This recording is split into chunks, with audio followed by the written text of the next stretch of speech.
boshoq chiqargandan keyin ko'pincha hech qanaqa qarshi, ya'ni zararkunandaga qarshi kurashish yoki bo'lmasam boshoqda oziq moddalar to'planishi uchun qo'shimcha shaklda suspenziya ishlovlari to'xtatilib qo'yiladi. O'zi ko'pincha xalq orasida ham shunday gaplar yuradi, ya'ni bug'doy gullash fazasida yoki boshoq chiqargandan keyin unga dori sepish tavsiya etilmaydi deb.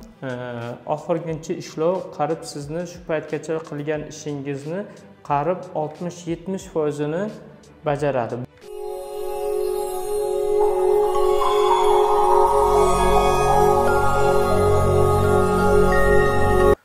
Assalomu alaykum. Aminosid kanalini kuzatuvchi hurmatli fermerlarimiz, dehqonlarimiz.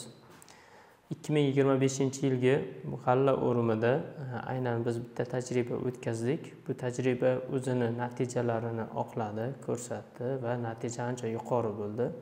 Shu o'rinda aytib o'tishimiz kerakki, hozirgi kunda g'alla to boshoqlash fazasigacha o'simlikning holatiga qarab 2-3 marotaba ishlov beriladi.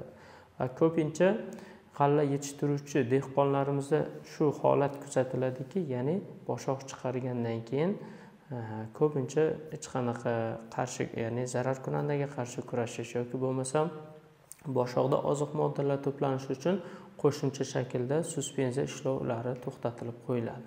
Va buning natijasida qilinadigan juda ko'p ishlarni samarasi bermay, o'zini oqlamay qolardi. Mana ko'rib turganingizdek 3 xil natija o'tkazdik, ya'ni nazorat varianti. Bunda hech qanaqa barg orqali oziqa berilmagan, qolgan mineral oziqlanishi zararkunandaga qarshi ishlovlar o'tkazilgan. Bu ikkinchi tajribamizda esa 2 marotaba ishlov berilgan, ya'ni boshoq chiqqunga qadar mineral o'g'itlar ham, himoyasi ham va aminosid preparatlari bilan 2 marotaba ishlov berilgan. Va bu yerda 3-tajribamiz shundan iborat bo'ldiki, bu jami 3 marotaba ishlov berildi. Mineral o'g'itlari, himoyasi hammasi to'g'ri amalga oshirildi va 3-ishlovimiz qaysi muddatda, qaysi paytda berildi. Ya'ni boshoq chiqargandan so'ng changlanib bo'lib, boshog'imizdagi donlarimiz sut pishish fazasiga yetganida 3-ishlovda amalga oshirdik. Ya'ni bunda 3-ishlovlarda nima berdik va bundan ko'zlangan maqsad nima?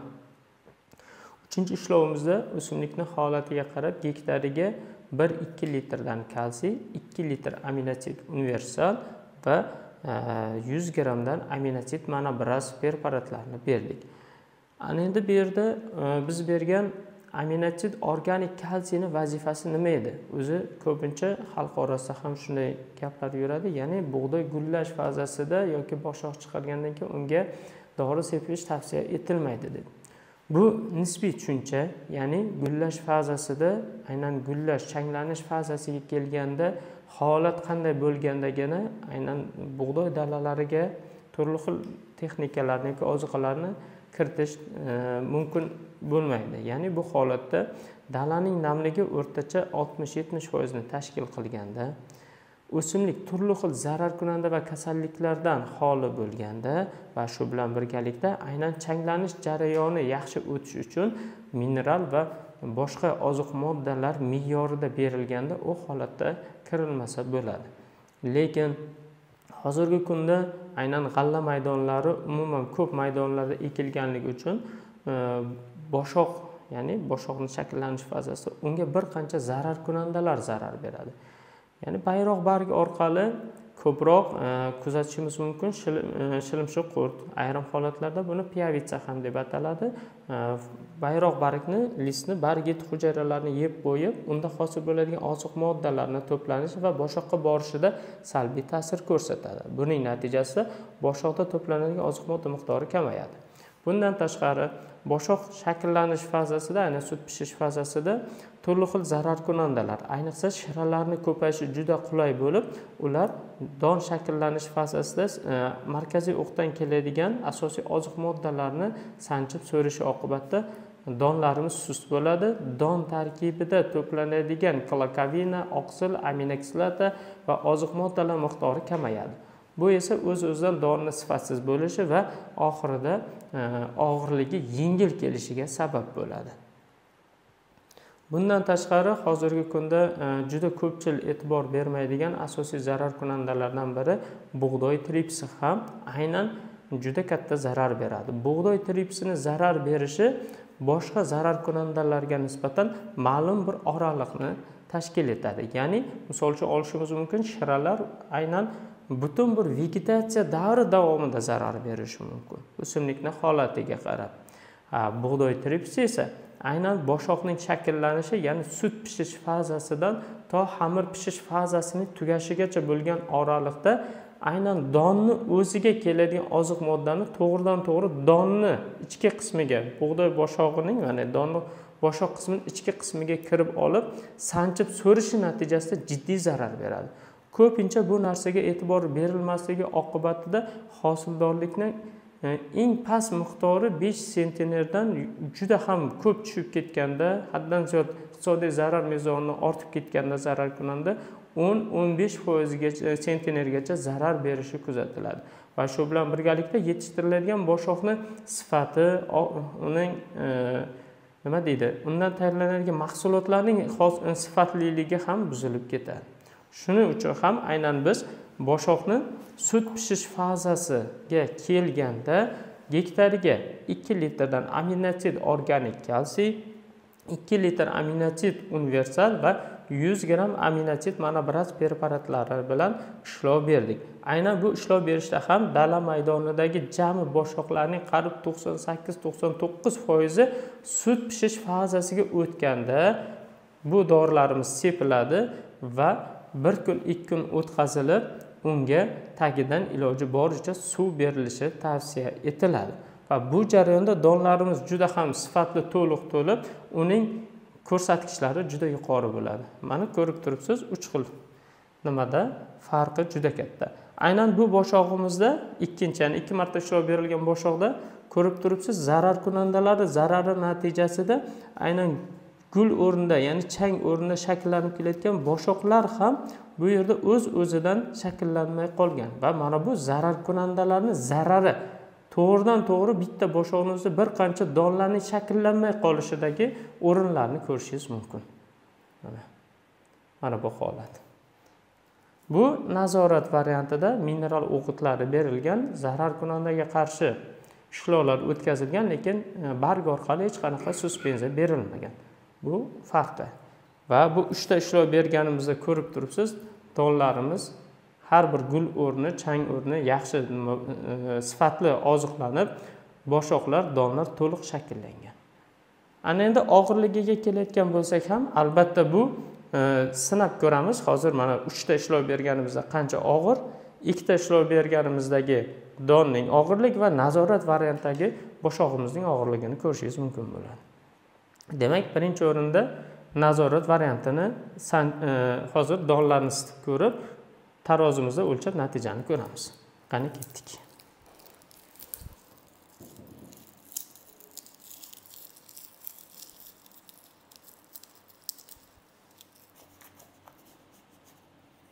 E'tibor bering, ezilish, ya'ni kambay o'rilish jarayonida ham sifatli oziqlanmaganligi, zarar kunandalar baribir zarar berganligi donni boshoqdan ajralishda ham farqini ko'rib turibsiz. Demak, mana nazorat variantidagi urug'larimiz albatta taroziga tortishdan oldin har birini shu holatga olib kelib, farqini bir ko'rib olamiz. Va bu yerda endi 2 marta ishlov berilgan boshog'imiz.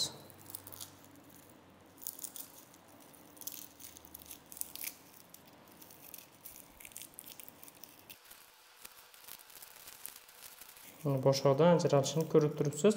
Yaxshi oziqlanganligi uchun markaziy o'qda oziq modda yaxshi bo'lganligi uchun uzilib ketmayapti. Bu esa kombayn bug'doy o'rish jarayonida donlarni pateriya bo'lib somonga o'tib ketishida ham kam yo'qotishlarni olib keladi.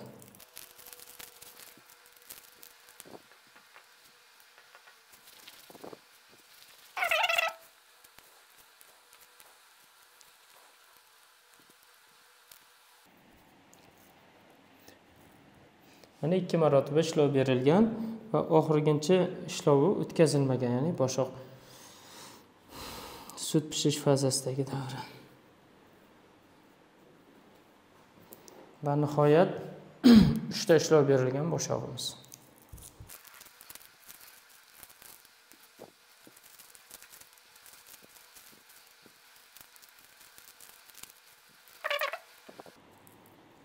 Mana ko'rdingiz, donni markaziy o'q yaxshi oziq modda va yaxshi sifatli oziqlanganligi, himoya qilinganligi uchun ham aynan shu holatda donlarning sifati ajralishiga yordam beradi.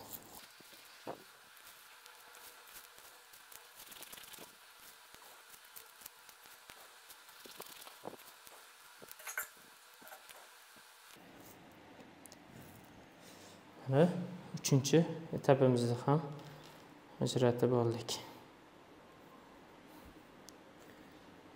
Donlar hajmiga ham e'tibor bering, chiqishiga. Bu nazorat variantidagi bu 2 marta ishlov berilganligi va bu 3 marotaba ishlov berilganligi.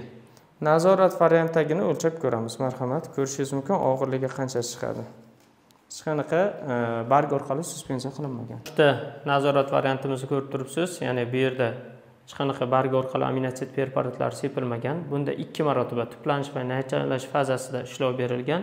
Bunimizda esa 3 marotaba, ya'ni tuplanish, naychalash va boshoq sut pishish fazasiga to'liq o'tgandagi holatda berilgan. Ana endi donni katta kichikligi va ko'p kamligiga ham e'tibor bering. Bu holat albatta sifatli oziqlanishga bog'liq. Ana endi grammlardagi farqini hisoblab ko'ramiz. Demak, nazorat variantimizni o'lchab ko'ramiz.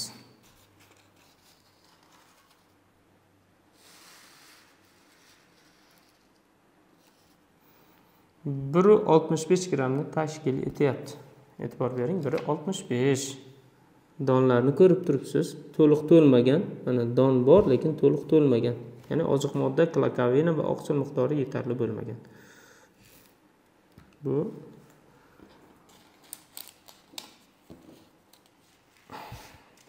ana endi 2 marta ishlov berilgan, ya'ni tuplash va naychalash fazasida barg orqali aminosid preparatlari bilan ishlov berilgan. Buning og'irligini ko'ramiz. Bir dona boshog'imizni og'irligiga e'tibor beringlar. 3 grammi 369 grammni tashkil etyapti. 369 2 marotaba ishlov berilgandagi, 3-chi ishlov berilmagan, ya'ni boshoq chiqargandan keyin sut pishish fazasidan keyingi ishlov berilmagan. Bu yerda 3-chi ishlov ham berilgan. Sut pishish fazasiga boshoqlarimiz 99% o'tgandan keyingi holatdagi ishlov berilgan. Ana endi og'irligini ko'ramiz.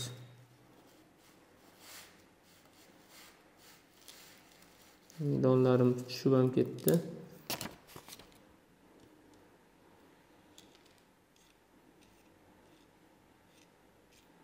Mayli, bunisi tura qolsin. Ko'rib turganingizdek 581 grammni tashkil qilyapti. Don sifatiga ham e'tibor bering, kattaligiga. Va bu donimiz ham yaxshi, lekin unga nisbatan biroz kamroq va oxirginchi nazorat variantiga e'tibor bering. Oxirginchi ishlov qarib sizni shu paytgacha qilgan ishingizni qarib 60-70% bajaradi. Bu holatda albatta oxirginchi ishlov berish juda ham muhim va juda ham murakkab, nozik jarayon hisoblanadi. Aynan dala muhitingizda boshoqlaringizda sut pishish fazasiga qarib 98-99% o'tgandan so'ng 3-chi mana bu biz bu yerda o'tkazilgan jarayonni to'g'ri amalga oshirib bersangiz va albatta muhitdagi namlikni to'g'ri ta'minlab bersangiz, mana shu kabi natijaga erishasiz. E'tiboringiz uchun rahmat.